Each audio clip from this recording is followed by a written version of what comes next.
Entramos en materia. Yo voy a intentar plantearlo.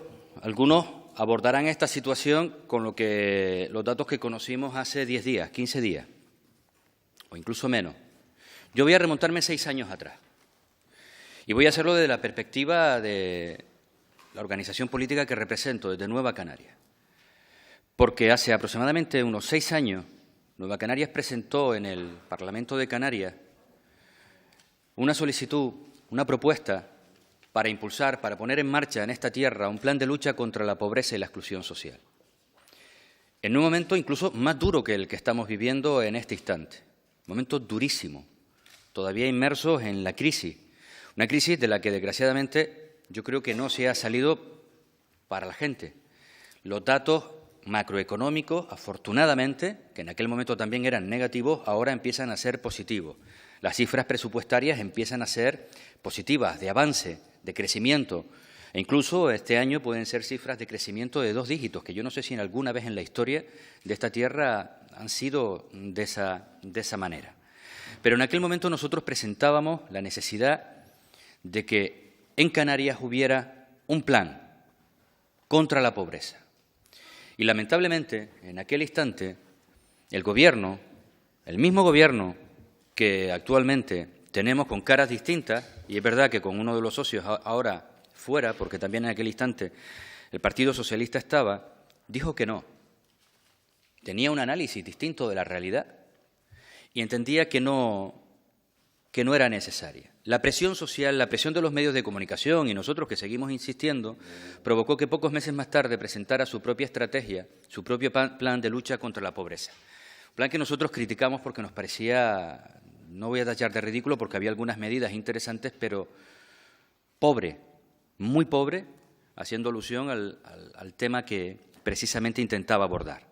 Que de 180 millones de euros, 90 en un plan de lucha contra la pobreza y la exclusión social estuvieran dirigidos o conformados por fondos Jeremy o fondos de inversión, pues era un anuncio de fracaso, porque esos fondos están bien dirigidos en un plan de diversificación de la economía, de apuestas por la investigación, pero no en un plan de lucha contra la pobreza.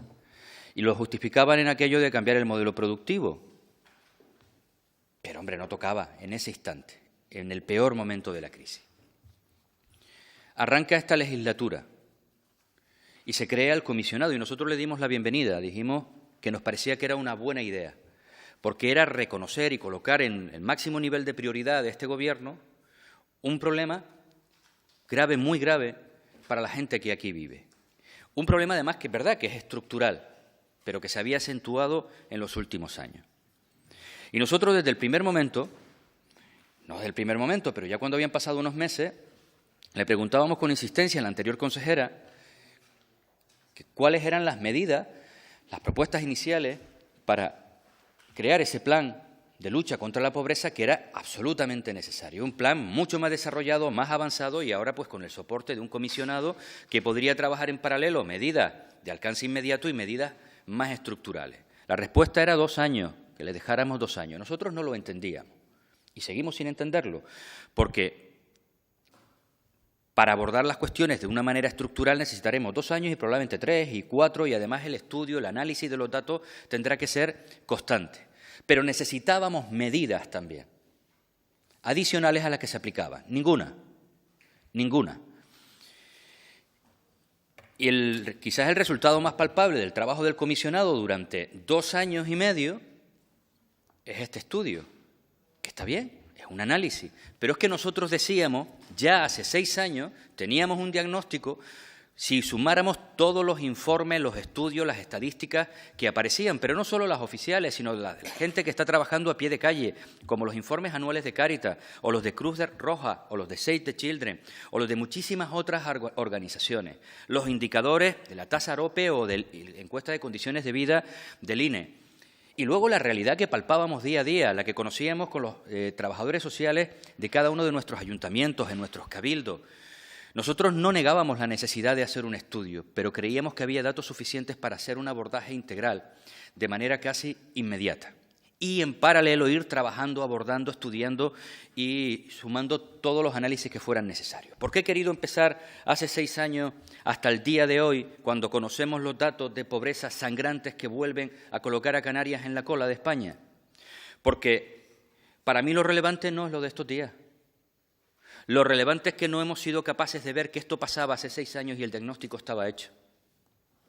Y, por tanto, si la responsabilidad es compartida a todos los niveles, desde el punto de vista social, desde el punto de vista económico, el Gobierno de España ha tenido una incidencia clarísima en la situación que vivimos, pero aquí ha habido también una incidencia clarísima de este Gobierno. Y cuando digo este Gobierno, es el de la legislatura anterior y el de esta. Porque creo que los tiempos de la gente que lo pasa mal, los tiempos de la gente que está en situación de pobreza, no son los tiempos de transformación del modelo productivo, que llevamos 30 años y no hemos sido capaces de moverlo ni un ápice. Es más, hemos empeorado dándole todavía más peso a ese sector que decimos que hay que diversificar. Y sobre los que hablamos que hay que diversificar, han perdido peso relativo con respecto a hace 30, 20 y 10 años. Por tanto, nuestra posición es y entraremos en la segunda parte, a analizar esa encuesta que nos sitúa en este marco y ver cuáles son las medidas que desde el comisionado se plantean, pero queríamos introducir este aspecto con una visión en el tiempo, una visión amplia, una visión donde ya nosotros veníamos denunciando, pero no nosotros, porque no éramos unos iluminados, sino porque nos hacíamos eco de una realidad que vivíamos día a día, de destrucción de empleo, de gente que perdía sus viviendas y de lo que nos comentaban todas y cada una de las organizaciones sociales. Y lamentablemente este Gobierno miraba hacia otro lado, tenía un diagnóstico distinto y, sinceramente, lo decía con anterioridad. Y en el último pleno, yo después de escuchar al presidente en el último pleno a 3 preguntas que le hicieron, me quedé mucho más preocupado de lo que me quedé cuando leí el estudio que colocaba a Canarias a la cola, porque él lo circunscribe todo al cambio de modelo económico, a la economía, a esa visión liberal de que la economía lo soluciona todo. Cuando hemos dejado vía libre a la economía es precisamente cuando mayores niveles de desigualdad. Y está claro que ese será uno de los factores desde el punto de vista estructural para cambiar esta situación. Pero, evidentemente, si no actuamos, no intervenimos desde la política con planes concretos, unos paliativos y otros estructurales, no vamos a salir de esta situación. Vamos a ver. Yo por eso hice el abordaje que hice de manera inicial, porque sabía la orientación que se le iba a dar al tema, en algún caso, y menos por parte del comisionado, pero por algún otro grupo. Cuando uno aborda la necesidad de tener ya un plan contra la pobreza, y cuando digo ya es ya, y no dentro de 6 meses, ni de 1 año, ni 1 año y medio, es porque, reitero, bueno, yo digo que lo teníamos que tener hace más tiempo, reitero que no es cierto que estamos abordando este tema, en el caso del comisionado actual, y lo decía al principio, cuando me refiero a la figura del comisionado, lo hago desde mayo del 2017, o si me apuran desde 15 o julio de 2015, cuando se toma posesión. Figura del comisionado. A lo mejor en 10 meses se podía haber presentado algo más de lo que se ha hecho. Pero lo que sí tengo claro es que en 2 años y medio, por supuesto, y eso es responsabilidad de este Gobierno. Pero por eso hacía el recorrido. Porque es verdad que quizás de entrada, en el primer momento, cuando demandábamos y cuando más se necesitaban y teníamos los recursos suficientes, yo discrepo de que no había diagnóstico. Otra cosa es que no hubiera un diagnóstico propio, donde a lo mejor nosotros contrastáramos la realidad que se estaba viviendo y la multitud de informes que había. Pero incluso asumiendo esa tesis, que no la comparto, pero incluso asumiéndola, en 6 años y medio, hombre, algún diagnóstico ya tendríamos que tener, más allá de este estudio y, por supuesto, algún plan. Entonces, punto de partida inicial y por eso, que no fue casual, la introducción que hice. Segundo elemento. Yo comparto, señor comisionado, una cosa que plantea. Los ciudadanos esperan respuestas y no que nos tiremos a la cara. ¿Quién puso más en esta relación para que termine como está? Pero también me convendrá 2 cuestiones. Estamos en el ámbito de la política y nosotros tenemos que intervenir desde esa óptica. Nosotros no somos empresarios para intervenir de manera directa en ese marco relacional, ni somos sindicatos que trabajan en otro ámbito, ni somos... Tenemos el marco que tenemos y tenemos que proyectar políticas y buscar responsabilidades políticas. Y obviamente que con nosotros podrá contar siempre. Y ahora le diré numerosas razones y momentos por los que le puedo demostrar que al menos con Nueva Canarias puede contar siempre. Otra cosa es que no nos han hecho caso la mitad de las veces, no, el 95% de las veces. Y por supuesto, y ahora haré relación a eso, yo todos los llamamientos al diálogo, al consenso y a no tirarnos, perfecto. Yo intento trabajar siempre de manera constructiva, critico pero aporto. Pero evidentemente cuando hablamos de un problema que es estructural, un Gobierno que lleva más de 20 años, algo tendrá que ver en esa estructura de modelo de país que tenemos y de las variables que hay. Porque fíjese que yo no hice alusión prácticamente, ni lo voy a hacer al estudio, porque la sensación que tengo es que como no trabajemos de manera adecuada, el del año que viene va a ser igual, y es que el de hace 4 meses era el que fue y el de hace 6 años era el que era. Y seguimos en los mismos parámetros. Y todos tenemos responsabilidad, pero unos más que otros. Y el Gobierno de España, de Madrid y del Partido Popular fundamentalmente, ha tenido una responsabilidad directísima, porque en ocasiones yo he visto cómo se reclama aquí lo que se le prohíbe a los de aquí que se haga con decisiones tomadas allí. Pero al fin y a la postre, estos indicadores son iguales para los de Murcia, para los de Valencia, para los de Madrid y para los de Canarias. Y podremos discutir los indicadores, pero son iguales para todos y nosotros estamos a la cola. Pero es que ni siquiera me olvido del estudio. Es que este Gobierno ha tomado decisiones que nos han colocado, y ahora empiezo a hacer una relación porque la pobreza, y en eso sí que coincidimos, tiene una transversalidad enorme y se manifiesta por multitud de vías o por carencia de políticas concretas que puedan ayudar a paliarla. Y es que este país, Canarias, está a la cola en materia de sanidad en la percepción que tienen sus usuarios con respecto al resto de España, a la cola, los peores. Y eso se corresponde además con las cifras en materia, datos alarmantes en materia cuando nos acercamos a los servicios de urgencia y ni les cuento con las listas de espera. Pero nos vamos al ámbito de la educación, fundamental en un proceso de manera estructural para salir de la situación de exclusión, de la situación de pobreza de una parte, de toda la población, pero una parte sobre todo la más vulnerable. Los datos, desgraciadamente, son lamentables en materia de fracaso escolar. Y es cierto que hemos mejorado algo en los últimos tiempos, pero siguen siendo dramáticos. Y esto no se soluciona hablando inglés, y menos hablando inglés en el 2038, que también. Pero hay otras tareas. En materia de educación, y aunque luego haré una referencia clara en el ámbito de las propuestas, este Gobierno fue el que abandonó la educación infantil 0-3 años, dejando solo a ayuntamientos y a familias en el peor momento. Y luego haré una relación qué incidencia directa tiene esto en el ámbito de la pobreza infantil, que es una de las más preocupantes. En vivienda, fundamental en un proceso de una sociedad emancipada, de una sociedad que desarrolla sus proyectos vitales como persona, como familia, y también en el sentido de la economía, la escasa economía en muchos casos y donde tienes que invertir una parte importante de tu renta a la hora de adquirir, si puedes adquirirla, o de acceder a un alquiler. Política fracasada. Yo decía el otro día, no, porque no ha habido política de vivienda en este Gobierno del 2012 en adelante. Ausencia de política y, por tanto, fracaso del Gobierno en las políticas de vivienda. No tenemos plan canario de vivienda desde el 2012. Curiosamente, justo en el momento que peor estaba toda nuestra gente, donde perdían la vivienda miles de familias, donde se llegaba a una situación extrema en materia económica por la pérdida de empleo y, por tanto, la imposibilidad de acceder ni siquiera a alquiler con ayuda social y, ya no le digo, poder comprar una vivienda. Casi imposible. Por tanto, este era uno de los elementos donde las políticas, desde un Gobierno, pueden incidir de una manera directa para transformar la realidad. No se ha hecho ni una sola vivienda nueva desde el año 2012 que no estuviera contemplada en aquel plan.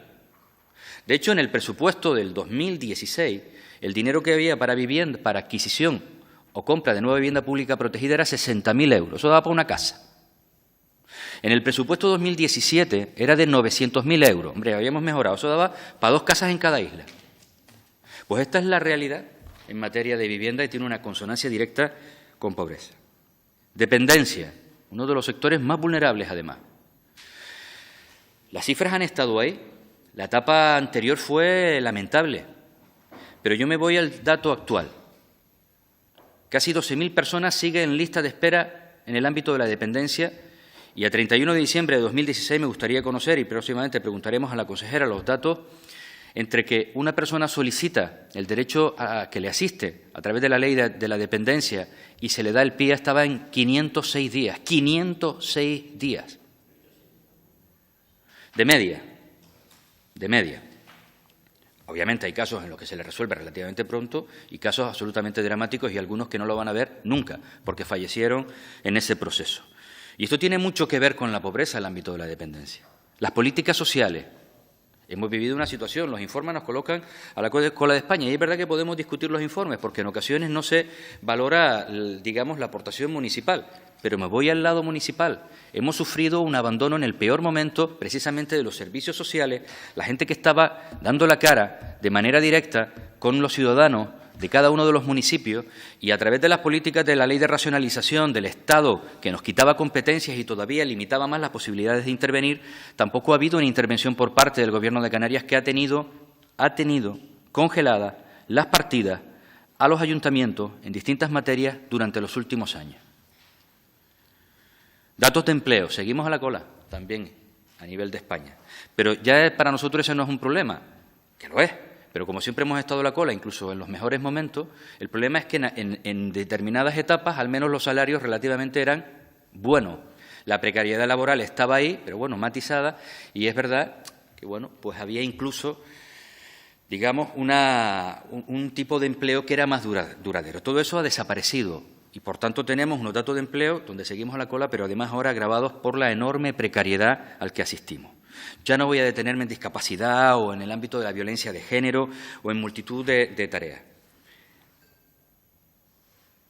Lo que quiero decir con esto es que todos podemos tener niveles de responsabilidad, que un estudio podemos estar de acuerdo con los indicadores, si son del 2015, del 2016, eso está hecho más con criterios europeos, no sabemos, pero están hechos igual para todos y unos salen retratados de una manera y de otra. Pero es que además nosotros salimos en esos datos, en los de la sanidad, en los de la educación, en las políticas sociales, en los de la dependencia, en los del empleo, a la cola. Por tanto, no hay casualidades en política, ni hay casualidades en el mundo real. Cuando todos los indicadores están en ese término, las conclusiones y los resultados finales son los que son. La cola en este tipo de análisis y de estudios. Por tanto, este Gobierno tiene una responsabilidad directísima. Porque es verdad que las leyes estatales han influido para todos, en toda España. Porque es verdad que la situación global no puede sustraerse a eso. A nivel económico la crisis ha sido brutal, pero para todos, en el conjunto de España y de Europa, también para nosotros. Pero unos han actuado de una manera y otros han actuado de otra, y esas son las responsabilidades que tenemos hoy. Si hablamos de infancia, uno de los temas quizás más dramáticos, la infancia se tiene que abordar, como casi todo, una visión amplia. Políticas sociales, de integración, de educación. Hay medidas concretas que no las aportan ni siquiera los grupos. En la comparecencia del presidente de Save the Children, ellos planteaban una medida muy pragmática y además muy limitada con lo que realmente ellos entendían que tenía que hacerse. Pero eran conscientes de que el momento económico era el que era y hace un año y medio planteaban la posibilidad de 100 euros por niño a cada familia para garantizar que al menos estos pequeños en la casa tuvieran los elementos básicos, los elementales, para tener un crecimiento y unas condiciones de vida sanas. Eso es una medida aportada, por supuesto no se ha aplicado. Se puede plantear que este modelo, al ser estructurante, y esa es la gran obsesión del presidente, yo puedo compartir que esa es una parte de la solución, pero no es la solución, es cambiar el modelo productivo. Pero que esa, además, no es creíble con las acciones de este Gobierno, avanzar hacia un modelo productivo y luego vemos que cuando llegan 160 millones de euros a través de FEDECAN de manera anual se destina a lo que se destina, a comprar voluntades, pues no se cambia el modelo productivo así. Cuando vemos que en los presupuestos el dinero para I+D+I, que podría ser uno de los elementos básicos para cambiar el modelo productivo, es ridículo y la ejecución es todavía peor que ridícula, pues obviamente esa es la realidad. Cuando hace 3 meses los dos rectores de las dos universidades vinieron aquí y se quejaron cómo presupuestariamente y cómo a través de la distribución de los recursos de del FEDECAN quedaron casi excluidos con unas cantidades irrisorias las dos universidades en materia de I+D+I, pues difícilmente vamos a cambiar el modelo productivo. Por tanto, la orientación que le da este Gobierno a eso que dice en boca de su presidente que es la solución a estos males, pues erróneo. No, por tanto, por eso decía que salí preocupadísimo, porque si el que dice que saldremos así hace lo que hace, yo no creo que salgamos solo haciendo esto, pero si crees que la economía es el modelo, si el cambio de productivo y dedicas todos los recursos a eso, yo lo discutiré. Pero digo, hombre, este señor es coherente con lo que dice. Y luego veremos los resultados y quién se equivoca. Pero si encima dices aquello con lo que yo no estoy de acuerdo y luego los recursos presupuestarios van en otro sentido, pues la incoherencia es absoluta y, por tanto, los resultados que tendremos serán finales. Voy terminando, señor presidente, y avanzo. Porque política fiscal es también modificar estructuralmente esta situación. Y la de este Gobierno no ha sido progresiva, sino regresiva. El impuesto de sucesiones fue un ejemplo y la deducción del IGIG en las colonias ya ni le cuento. Y esos son dineros que se detraen para luego poder invertirlos en políticas de todo tipo para paliar la pobreza. Y nosotros hemos hecho muchísimas propuestas, por ejemplo, en la PSI, y hemos dicho que de manera inmediata, porque en el marco de la ley actual de la PSI no habría que cambiar nada y podríamos aplicarlo mañana, llegar a los topes máximos que establece la ley. Pero en el debate que tuvimos el otro día sobre el incremento de las pensiones contributivas, el planteamiento que hacíamos era que ese, desde nuestro punto de vista, no era el camino, porque lo que defendemos es una política propia, una estrategia propia canaria, con instrumentos propios desde Canarias para abordar esto, e irnos al sistema de la renta garantizada de inserción que tiene el País Vasco, donde no solamente los que necesitan inserción, sino un tope de ingreso que sería superior al de las ayudas complementarias en las prestaciones no contributivas que además le corresponde al Estado. Y podría seguir con muchas medidas que a través de PNLs, iniciativas, enmiendas a la totalidad, enmiendas parciales que hemos presentado en todos y cada uno de los presupuestos, hemos presentado y a la que el 90% de ellas nunca se nos hizo caso. Lo que quiero decir con esto, señor comisionado, es que ha habido mucha responsabilidad por parte de los grupos de la oposición y poca receptividad y poca capacidad para actuar por parte del Gobierno. El crédito extraordinario del mes de julio, 350 millones de euros, que presentó el Gobierno sin hablar con nadie, solo con 18 diputados, con nadie de aquí, gracias a la responsabilidad de los que estamos en la oposición, pudimos sacarlo adelante. Y fíjese, lo digo para marcar y termino con esto, fíjese dónde se demuestran las prioridades. Quien no está en el Gobierno, cuando negoció los presupuestos generales del Estado, que además podríamos habernos puesto de perfil, porque ese dinero no lo íbamos a gestionar nosotros, y fuimos más que responsables, y gracias a eso, esos 350 millones de euros del crédito extraordinario y los 500 millones de euros que llegan ahora de incremento para el presupuesto gracias al voto 176 de Nueva Canaria, nosotros introdujimos además una partida específica de 5 millones de euros de lucha contra la pobreza y exclusión social. ¿Sabes cuánta negoció para lucha contra la pobreza y exclusión social Coalición Canaria en el presupuesto del Estado? Que además era quien iba a gestionarlo, 0. Por tanto, la responsabilidad de todos, pero de unos más que de otros. Y unos hemos orientado la política hacia unos temas y otros les ha tocado gestionarla. Y esta es la realidad. Y termino ya, señor comisionado, con todo este panorama, lo que sí le digo. No porque usted lleve 10 meses, no porque llevemos 2 años y medio, ni siquiera porque llevamos 6 años y medio reclamando un plan de lucha contra la pobreza, sino porque con todos estos panoramas la gente necesita respuestas ya, antes de que hablemos inglés en el 2038, antes de que cambie el modelo productivo, nunca con las medidas que este Gobierno está llevando a cabo.